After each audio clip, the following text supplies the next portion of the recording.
Jorge Masvidal defeats Nate Diaz by TKO at the end of the third round. This is the battle cam. Please hit the subscribe button. You'll find it in the bottom right hand corner of your screen. Now, this entire card I fucking enjoyed. It was every fight I found fascinating and exciting, and I can't think of a UFC or just a combat sports card that I've enjoyed this much this year. There may be another one that I've enjoyed as much as this, but I just can't remember it. And the reason why I can't remember it is probably because straight after this fight, I watched the Canelo Kovalev fight, and then I started watching the post-fight press conferences on you know, the UFC stuff. And right now it's 8:26 a.m. and I ain't fucking slept. I've been awake, and if you can hear banging and stuff like that in the background, that's because I got builders around and they're redoing the kitchen, so that will be annoying for you guys, and it's annoying for me. But this is the fucking world we live in. Things like this happen. But anyway, this fight itself, it started with it started with a referee. Who was it? Dan Magliotto. He's like, this is for the baddest mother effer title. I was like, what the fuck? What is actually going on? Joe Rogan and Cruz were laughing at it. It was just the weirdest kind of shit, but it all made sense at the same time. Now the fight itself, some of the stuff that I said in my preview video, if you saw that, I basically said I just wasn't sure whether Jorge Masvidal had the power to hurt Nate Diaz, and I said if he did, he'd win this fight. I also said that I think this fight would go the distance. I didn't think that it would get stopped early. I don't think anyone would knock anyone out. Now, that technically did happen, but technically it didn't, because Nate Diaz was up on his feet, ready to fight in the fourth round until the doctor stopped it. But let me backtrack a little bit, because like I said, I thought I just wasn't sure whether Jorge Masvidal had the power. And the fact is he fucking did, because he repeatedly knocked Nate Diaz on his fucking ass. Whether with the body kicks, that was something that I didn't talk about at all. That was something that I didn't touch on. That was something that I totally missed. But fuck me, them body kicks, they were brutal, and they were killing Nate Diaz. But just the power of the shots that were landing, the punches to the head, that power that Jorge Masvidal seems to have fucking gathered from his stint on that reality show that he went on. Fuck knows how he's done it, and it's definitely not fucking performance-enhancing drugs, but hats off to him, man, because this is a different version of Jorge Masvidal that we're seeing. The thing that surprised me the most was Jorge Masvidal, I feel like, dominated Nate Diaz in every facet of this fight. When they were clinching up against the cage, I felt like Jorge Masvidal had the more strength. He was a stronger man. Obviously, in the stand-up, he was clearly winning that. He was outboxing him.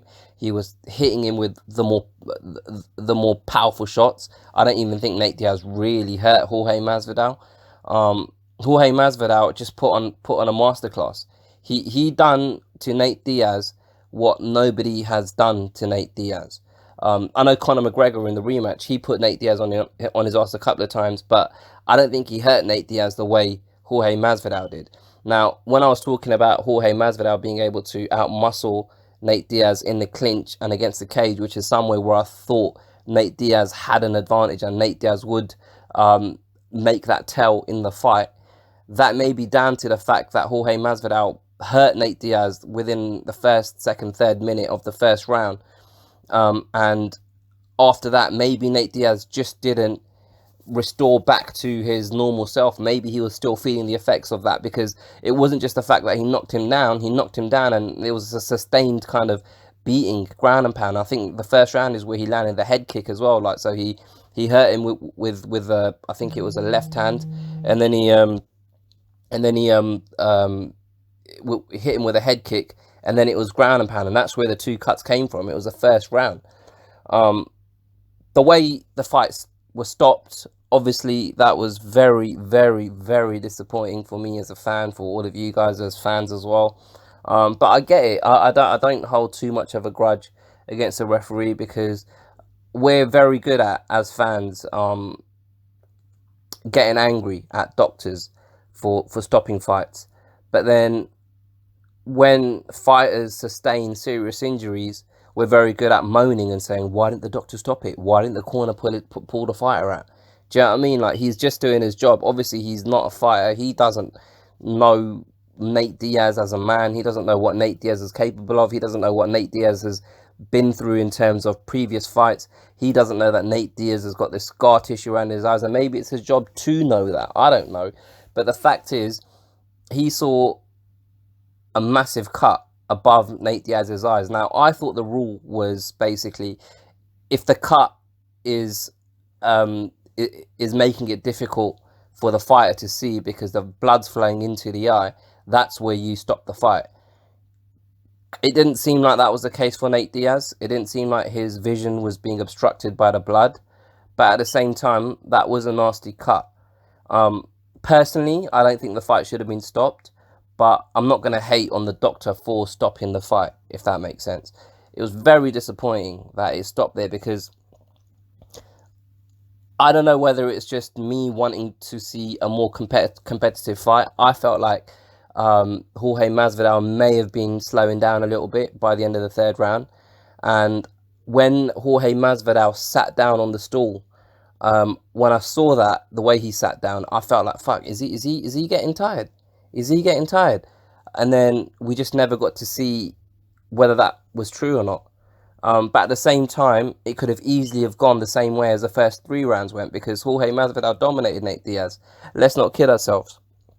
But both of them, in their own special way, put on a good performance. From Jorge Masvidal, just the technical ability he showed, the tenacity, how good he looked. And then Nate Diaz, on the other hand, just the grit, heart, determination. There was a couple of occasions in that fight where he could have easily just covered up and just let Jorge Masvidal rain punches in on him until the referee comes and stopped it. But Nate Diaz was always fighting, because he is what he says he is. He's a bad motherfucker. I'd like to see it again. I'd like to see this happen right away. I don't really want to see Jorge Masvidal face anyone else. I don't want to see this get forgotten about and swept under the rug. I want to see a rematch as soon as possible, but obviously, if it takes Nate Diaz 6 months to get his eye sorted, and if he has to have an operation to sort stuff out, if it takes him a while to get to a position where he can start training again, then why should Jorge Masvidal hang around? It's definitely a fight I want to see again. I definitely enjoyed it. The fucking, just the absurdity of it all.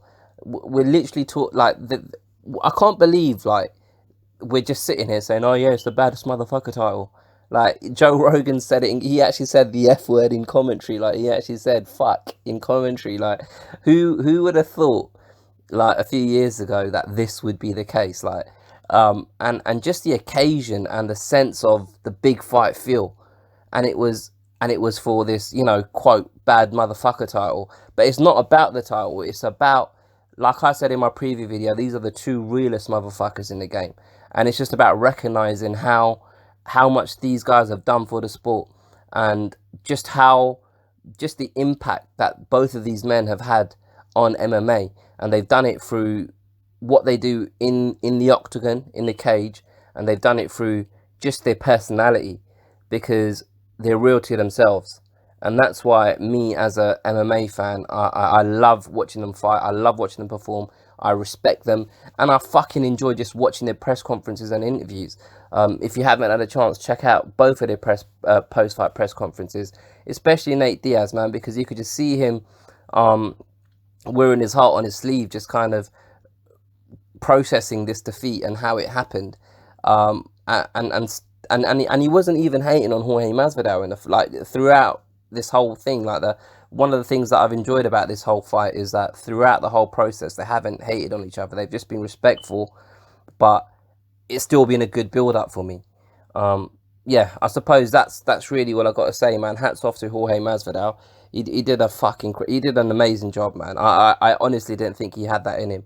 I know how good he is. I didn't know he could perform like that on this stage. And I just didn't know he had the power that he has. And I just didn't know that he could just dismantle Nate Diaz the way he did, man. I thought, technically speaking, they were a lot closer than they actually are. So yeah, let me know what you guys think. Put your comments below. Don't be scared to hit the like button. If you've enjoyed this video, share it with a friend. If you haven't already, hit the subscribe button. Give your opinion on the fight. Let me know what you think, or let me know what you thought would happen. Let me know what you think, how you saw the fight playing out. Let me know what you think about the rematch. Do you want to see it? Who do you want to see Jorge Masvidal fight next if you don't want to see a rematch? But yeah, that's my recap. I'll catch you guys on the next one.